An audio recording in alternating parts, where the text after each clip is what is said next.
Welcome back, everyone. This is part 3 of the sort of quote-unquote behind-the-scenes look at Fallout 2 New Vegas, or at least the assets and models that I provided for the game.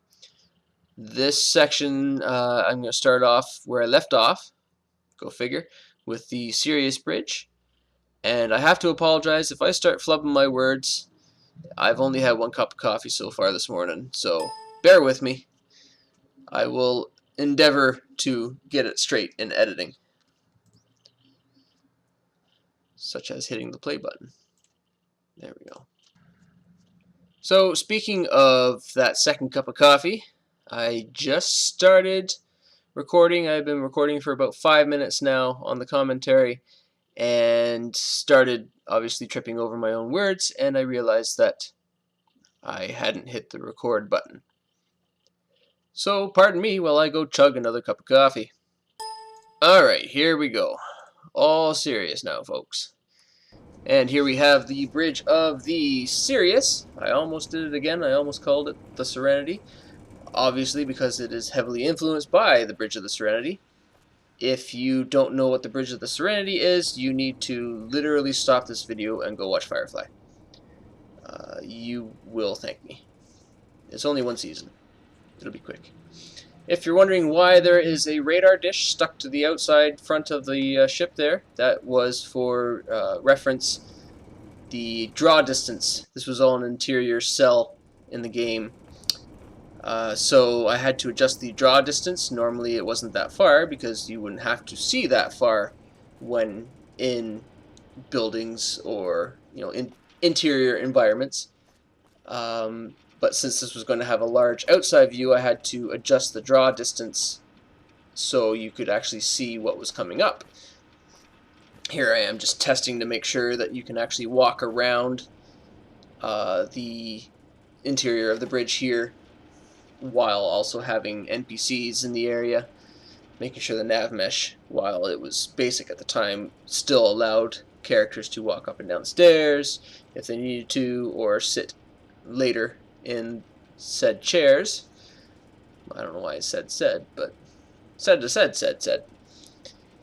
So, there we go. Now she's starting to come together. I actually had the ceiling put in. Some of the control panels there. Some of them were custom. The little throttle sticks and the blinky light panel there. Although those blinking lights were nicked straight off of the Fourth Doctor's console, so that was nice and quick and easy. The rest of them are obviously from the game itself. Thanks, Willow. A little table dancing there. That's appropriate. So yeah, just getting a little bit more of a refined view on the inside. Adding some of the in-game lighting. Switching it up there. And here we go. I've got the... I'm going to phase through a wall in a second, but I've added in the Starfield, which was basically 2 giant spheres.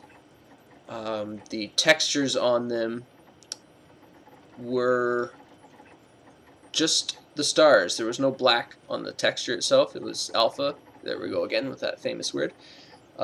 Because the cell itself, the in-game environment, had the background setting to black anyway. So I could just add them in, and then the 2 spheres for the Starfield were slightly askew from each other. One of them was slightly smaller inside the other one and slightly rotated, so it would give the Starfield a random pattern effect. If there's one thing that bugs me about higher detail textures that are tiled, so you have the same texture over and over again, left to right, up and down, it's in a Starfield like this, where you look around the sky map or the environment and you can see obviously where the texture repeats, or if they've mirrored it. That's also a silly one to me, where you can see the clear lines in the texture where it's mirrored.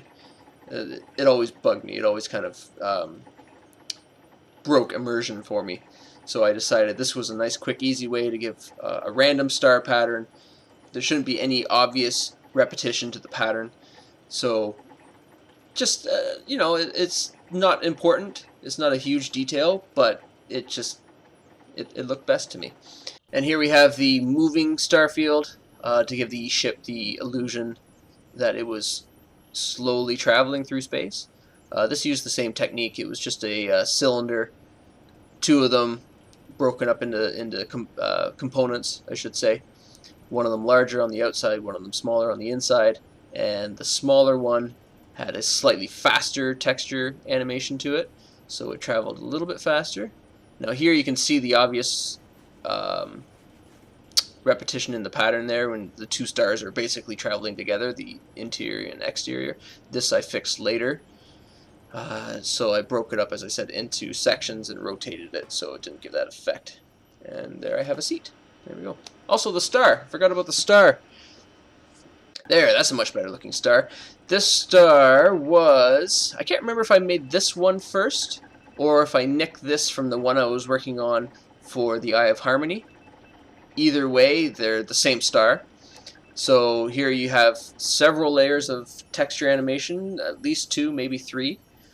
So on the star itself, you've got the moving kind of fire pattern on the inside of it, on the sphere, because it's not a total sphere, as you will see. You can sort of see the clipping there of the spheres, but there you can see I've cut the back end off of it just to save on... there's no need to render the back of a sphere because you're never going to see it anyway. And then the sort of the fiery ring around it, the aura, light, glow, whatever you want to call it. Still working on that second cup of coffee. It's also texture animation. And here we have, I think, the solar flares that I added in. Yep, there it goes right on the top there. I'm holding the cup in front of the mic. Whoops. Oh, and I guess I was thirsty there too. So just a little bit more detail. Oh, I've also added in one of the galaxies, or maybe several of them, just to give the illusion that you are way out in space, kind of, you know, on the outer reaches, I guess. Just so it wasn't just a blank Starfield, because it was looking a little bit plain. So I wanted it to look like you are way out, literally in the middle of nowhere. And you're about to crash into a star, so it's going to be a bad day unless your character can save it.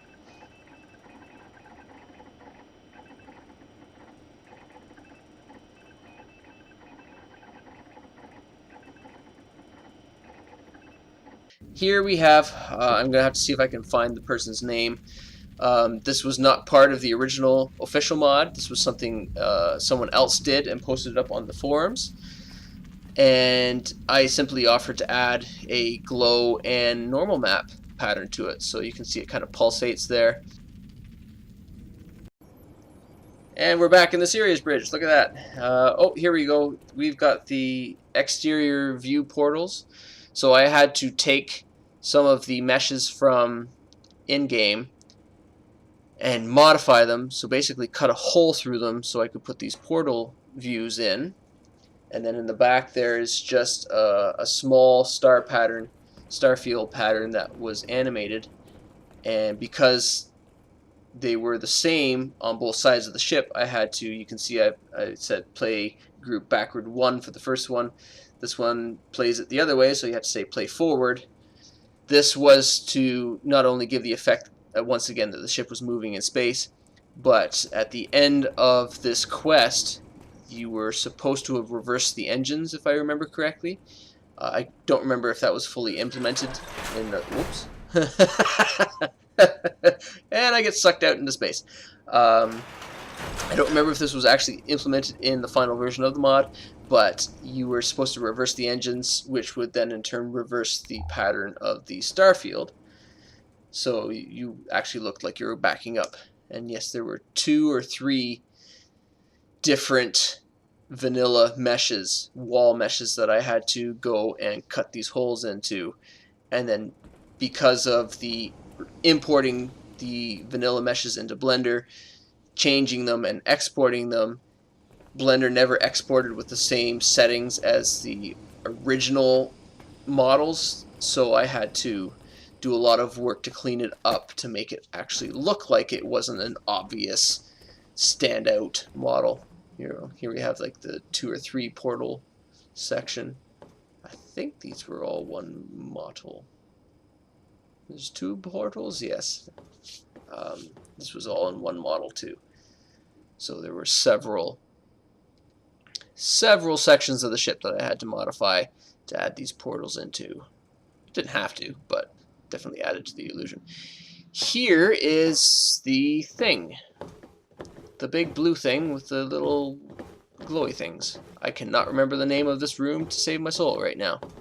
Architectural something something something. Anyway, Do you eat pre-war no, I food? don't, Willow. Go I away. don't trust most of it, but I can't resist. So this was obviously again based on the episode Journey to the Center of the TARDIS, where they decide to try and steal these little eggs, and the TARDIS has a conniption over it. I don't think this room had any actual implemented use in the game. I don't recall, but it was a fun little project to work on. Here we have the slowly, once again, revamping Eye of Harmony room. This one's near complete. I have the handrails in. My version of the more current TARDIS console room walls and roundels. There we go. We got the animated door that opens to the sun. As I said, I don't remember which came first, this sun or the one from the Sirius bridge. But in the end, they were the same model anyway. And underneath, I added those large things, whatever they are, I have no idea, but they were, you could just barely catch a glimpse of them in, once again, that episode Journey to the Center of the TARDIS, when they're in the Eye of Harmony. Just kind of ominously fading off into the epically large background that was in the show. So I tried to give the same effect, where you could just barely see the fronts of them where it was closest to the star, and then faded out as it, moved off into the background.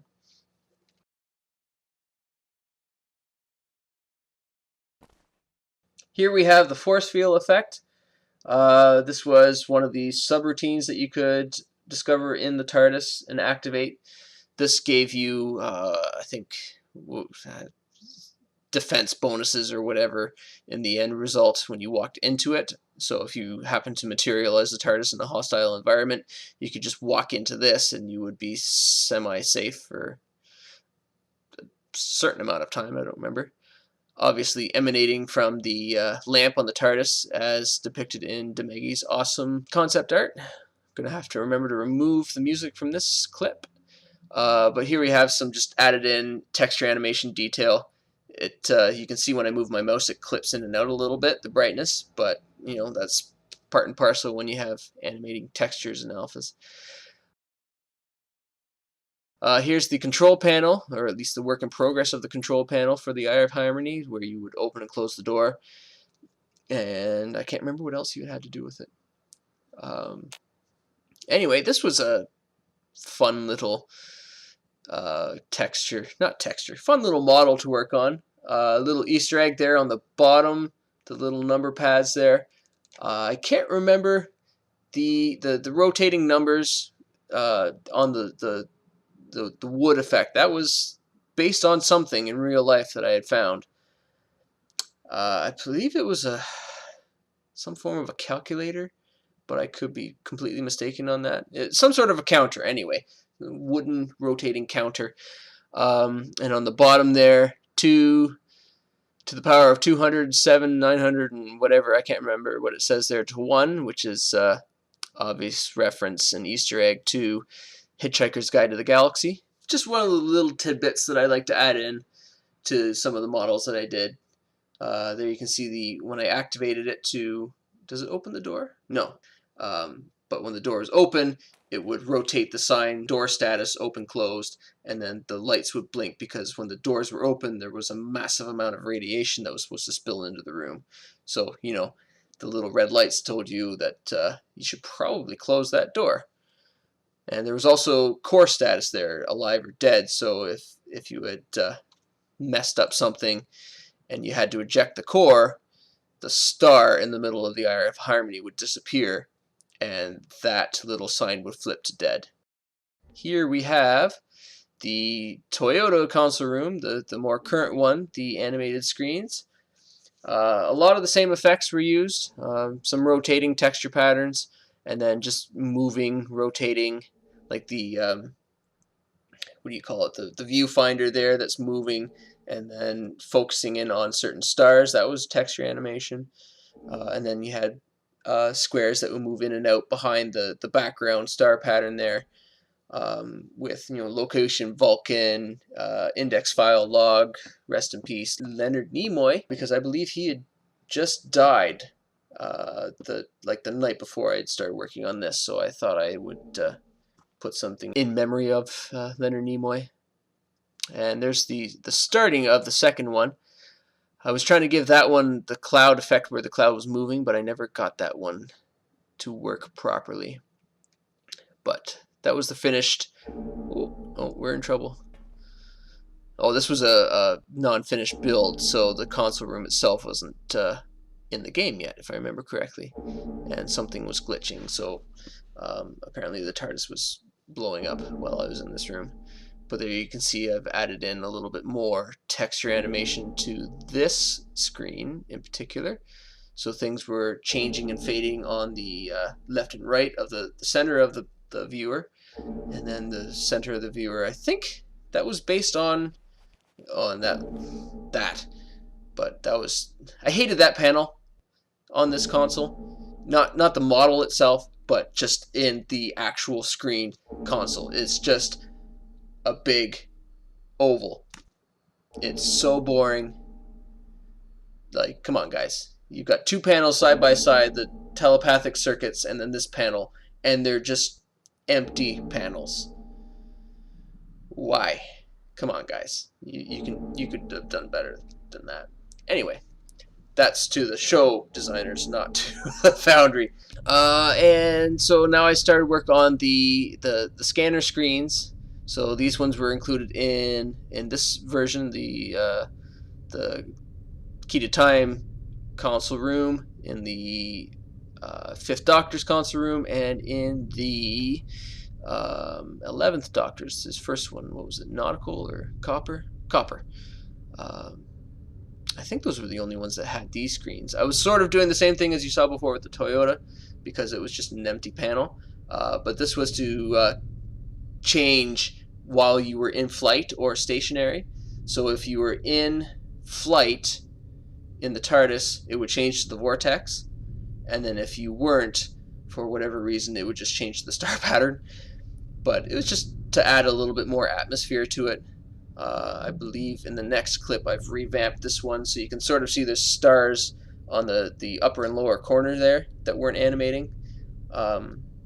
And it was a very jagged animation, so here I've cleaned it up quite a bit, given it a lot more smoother look on the texture. This one obviously emulates the third and fourth Doctor's opening and closing sequences for the show, like the title sequence, with the sort of blue time vortex look to it. And while the stars, I didn't get them perfect because of the nature of how the animation worked. I got them obviously much cleaner looking. It ended up being a much more, I don't want to say complicated mesh for the screens, but there was a lot more faces that needed to be put into it than you would think in order to help dilute that sort of weird rippling, bending part of the animation. And here we have the one, or at least the start of the one, for the copper console room here. This one, as I said, this was an early version, so I basically just kind of added a shifting orange to purple cloud sort of like looking texture to it. Once again, to emulate the opening series, or sorry, opening title sequence of the show at the time. And there you see we would just fade to the original one that Spyduck had modeled and animated. Oh, there you go. Have a shredder. Once again, that one gets revamped later on. What's this? This was a little experiment that I was working on. I had seen some fan art on YouTube of the Tardis rematerializing that had this awesome glow effect around the edges of it as it faded in. So I was attempting to emulate that in game with that effect. I never got it to work fully. I'm sure if I had a little bit more time to put into it, I could have got it looking a little bit nicer, but as it stood, it never got into the game anyway, because I don't think I even handed it off. It never fully worked to a point where I was happy with it. Also, for some reason, the lamp on top would, sometimes it would work and sometimes it wouldn't. And I think did I add the glowing effect for the lamp? I don't remember if that was, if Spiduck had added that, or if I had added that. I'm not trying to take credit for something I didn't do. Wheeler, this was the control brain for the Cirius. So this was just an animated panel there. Obviously, somewhat modeled on either an iPhone or an iPod or an iPad, with a little brain type texture in the background, and then there were some Easter eggs thrown into the scrolling text in the background. I think like the C-3PO and R2-D2 are stuck in there, as well as a couple of other things. Alrighty, folks. Oh, here I go. I show you guys talk over this one. the Should I let myself more or talk? less finalized version of the copper scanner vortex Yes. thing. So, And I figured I would give my yeah, the microphone a quick test. exactly. Just using one of the PS3 wireless headsets with my computer. So Since I've already talked over this part, I might as well let myself talk. so I figured I would see how it records, and Badly. hopefully I don't make any of your Hey. ears bleed. Hey. Hi. I think she was one of the people from the series. Oh, there we have it. Okay. Jessica, go sit somewhere. You could recruit NPCs from the series. There it is. Much better than the original version, at least. Yes, it was. I basically, instead of the retro scanner I had, which was all in one, the Starfield background, and then the vortex, and the vortex would alpha in and out in the animation. This one is just a basic cap over the original big scanner, big screen, whatever it was called there. So it's a separate object. Otherwise, the animation was just a nightmare, and things would disappear, and yeah, it just didn't work. So this was my workaround. Anyway, I gotta fix that center thing there. But If I ever did, I don't recall. much better, much more vortexy than the very simple, straightforward one that was there before. It's the really other hard problem to I'm emulate having with 3D it is movement if you, on stand- a yeah, flat plane. it Yeah, disappears. see, it disappears. Thank you, Willow. Anyway, there's nothing I can do to fix that. It's much better than it was before. It would just completely disintegrate if you came anywhere near it before. So I've managed to narrow it down to as long as you're not standing right beside it, basically, and looking up the stairs, or like this, you can see it. Otherwise, you're entering E-space, I guess. We'll just call it that. You're glitching out of existence. Anyway, vortex, you're in flight, you're humming along, and then you land, and it just slowly fades out to the original big screen, big scanner. Hi, Willow. So you take off in the Tardis, and you're flying, and you just re-enter the vortex. Ta-da! I tried to slightly mimic the opening there for Series 5 through whatever there. Starts out with the purple clouds and moves into the sort of fiery thing, and then, although they don't move back in the original opening, for the sake of looping the texture animation, I figured it was the easiest. I did attempt to put in some lightning bolts in my original test, yeah, but they it didn't just work. ended up looking terrible, and of course it added another layer of alphaing, so things disappeared, and the world exploded. Absolutely appropriate response to. Anyway, to let me that, know what the you think. world exploded. I hope my voice hasn't been. All right, terrible moving on listening. here. Here we have the Dalek Attack. update to the mod. So here I've just worked on a little control panel that you would see in the Dalek ship. This version of the ship itself changed as time progressed.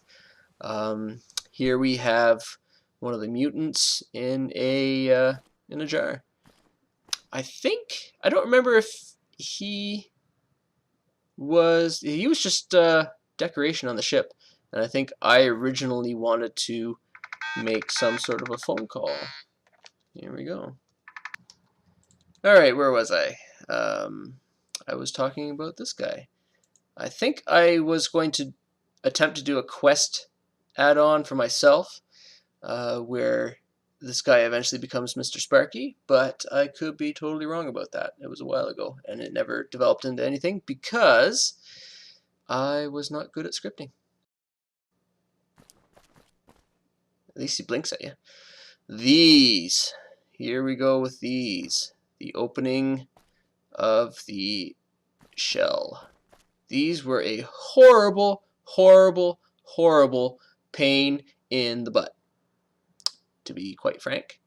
So the original models of the Daleks were done by Spyduck, and obviously he didn't build them with an interior in mind. So I had to go in to the model itself and basically completely gut it, because it had a whole bunch of, you know, hidden faces and parts of the model that you're not going to see in the end result because they're covered up by other parts of the model. But as soon as you remove those parts, so like for example, there was the rings around the neck were all one piece all the way through. So I had to cut through each one of those effectively and then build the interior of them, so you weren't just looking straight through them. Basically the same thing with each and every section, so I had to build a new interior for the top dome, interiors for the two arms that come out behind the weapon and the plunger, and then build the entire interior section where the mutant would sit. It took forever. But the end result, I am happy to say, I was happy with. How's that for repeating myself? Very happy with the end result of these. The animations seem to work very well. I think I cleaned them up a little bit with some more hinge-like looking things, so you can see the neck is just kind of floating there. But I believe I added in a hinge, so it would give the effect like it was actually attached to the rest of it. But yes, these were tricky. They were worth it. I was happy. So I think I'm going to leave this part here. The next part we're going to continue again, where I'm leaving off here with the Dalek Attack. Invasion? Dalek Attack. That's what Demegi named it. Dalek Attack section of the mod, or version, or release. So I've got more of these animations to go. With the opening Daleks, and then more work in the inside of the ship, the Supreme Daleks control chamber, I think it was. And then we move into the title sequence, and a little snippet of how I did that. And we get into Tomb of Rassilon type stuff. So, yeah, stick around. I hope you're enjoying. I hope this is somewhat informative. Let me know what you think in the comments below. I greatly appreciate it. Ta-ta.